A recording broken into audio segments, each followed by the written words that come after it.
This is the WJTS News. In tonight's news, Saturday, the Invasive Plants Control Workday was held at the DuBois County Park.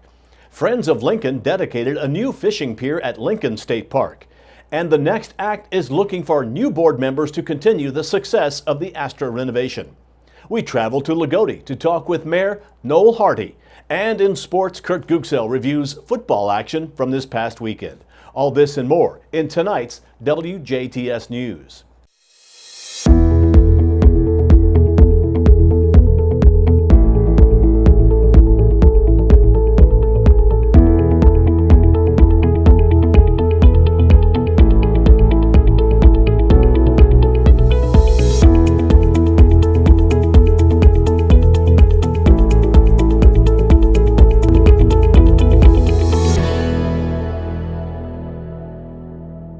Good evening. I'm Bill Potter with the WJTS News.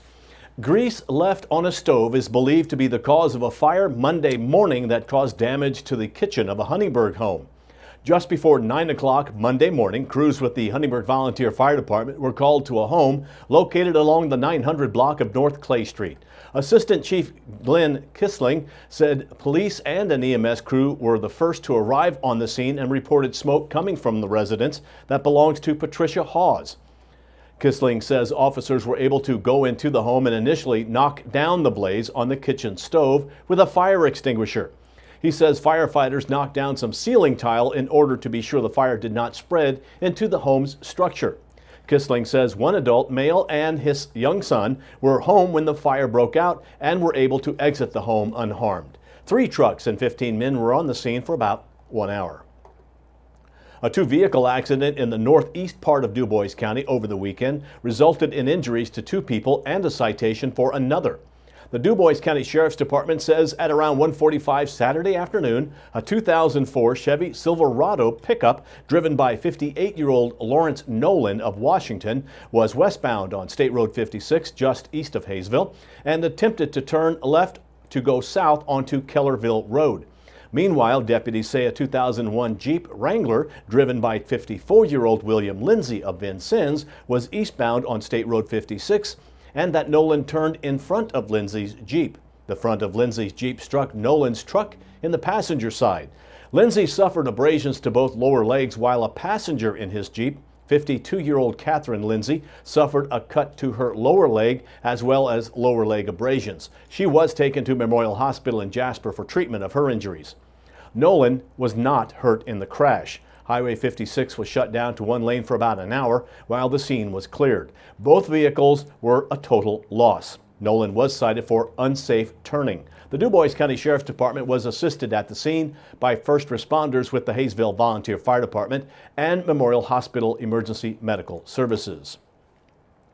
This past Saturday, the Invasive Species Awareness Coalition of DuBois County took time out of their day to remove invasive plants from the DuBois County Park for the Invasive Plants Control Workday.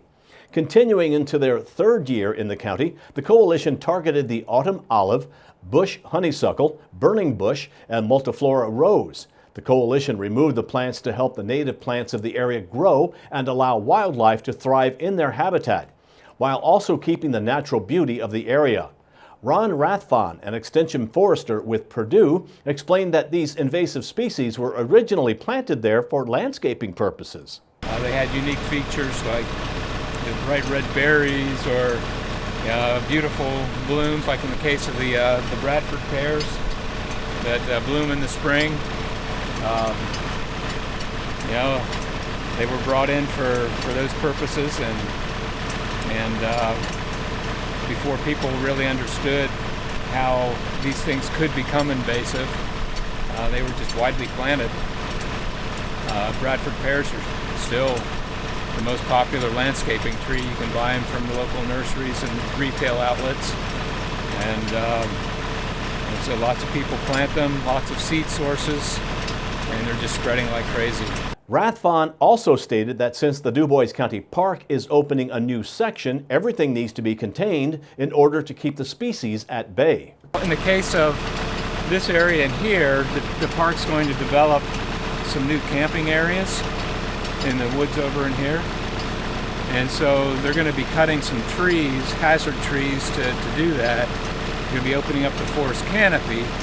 So once you do that, it's letting light down in there, and that'll just allow any invasives in there to just really proliferate.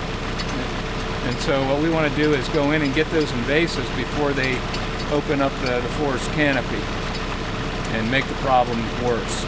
The Invasive Species Awareness Coalition of DuBois County contained the species throughout the park by spraying pesticides, using chainsaws as well as other means.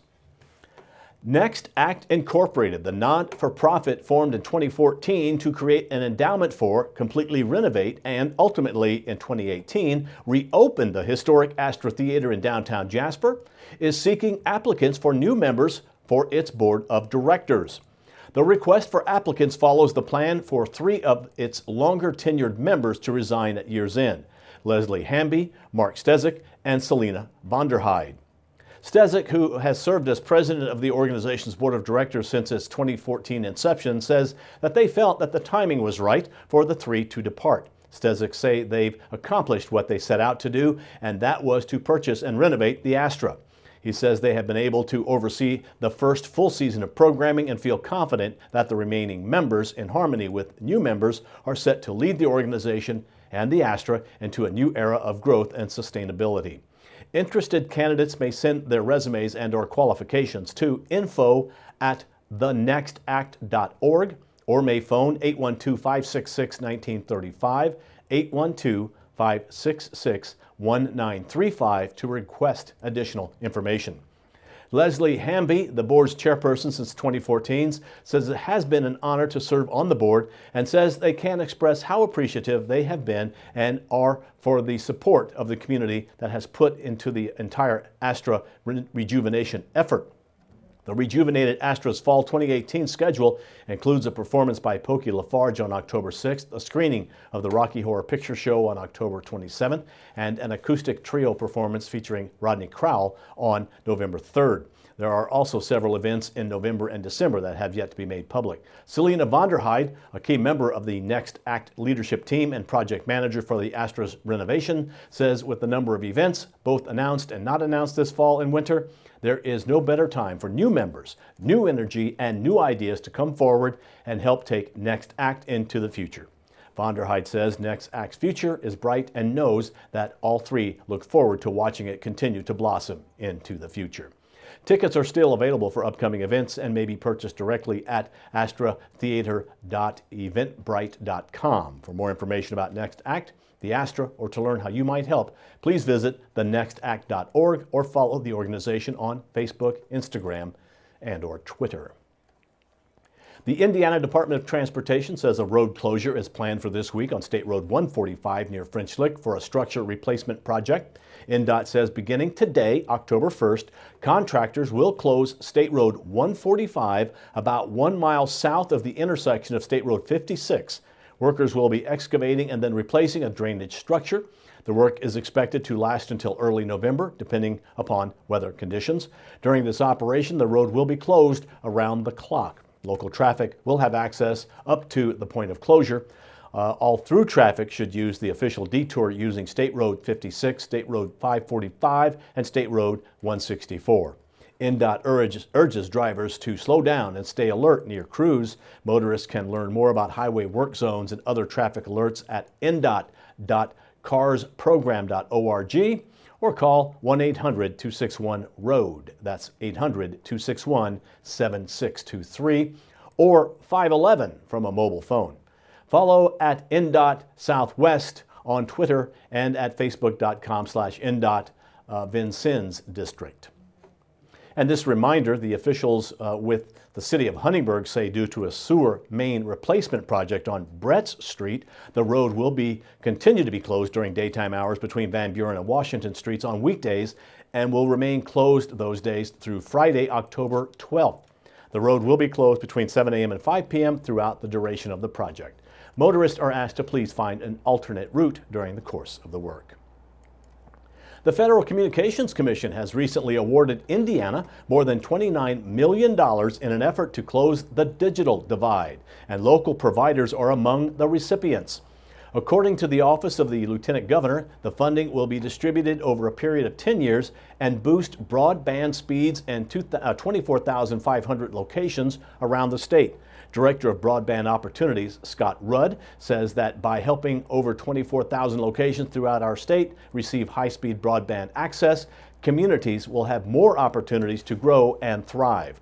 Locally, RTC Communications Corporation received more than $1.3 million for more than 1,200 locations. Perry Spencer Rural Telephone, also known as PSC, has received nearly $1.2 million for 359 locations. And Orange County REMC has been given $10.2 million for more than 4,000 locations. A total of over 45 states are receiving support through this program, which will distribute a total of $1.5 billion overall. Members of the Friends of Lincoln State Park recently gathered to officially inaugurate a new fishing pier on the lake at Lincoln State Park. The project began early, or nearly that is, 2 years ago, and the Friends of Lincoln State Park spent that time raising funds and exploring various options and specs for the pier. Located across Lake Lincoln from the boathouse and beach, the pier was delivered and installed on July between the dam and the Nature Center. The pier is 20 feet wide and 32 feet long and is connected to the shoreline by a 6-foot by 12-foot bridge. The pier is constructed with special railing that makes the pier friendly for fishing by those with disabilities, as well as little ones who are not yet tall enough to see over the railing. The project was 100% funded by the Friends of Lincoln State Park, from purchase to delivery to installation on Lake Lincoln. President Dan Wilkinson says this has been an important and high priority project for the Friends group over the past couple of years. He says they certainly hope that this new pier will add to the experience of visitors to Lincoln State Park for many years to come. Whether or not you are a fisherman, this new pier provides an incredible view of the lake and provides a quiet spot to reflect on the natural surroundings of the park. And now stay tuned. Monday with the Mayor, featuring Lagodi Mayor Noel Harty, is next, followed by sports with Kurt Guxell on 18 WJTS.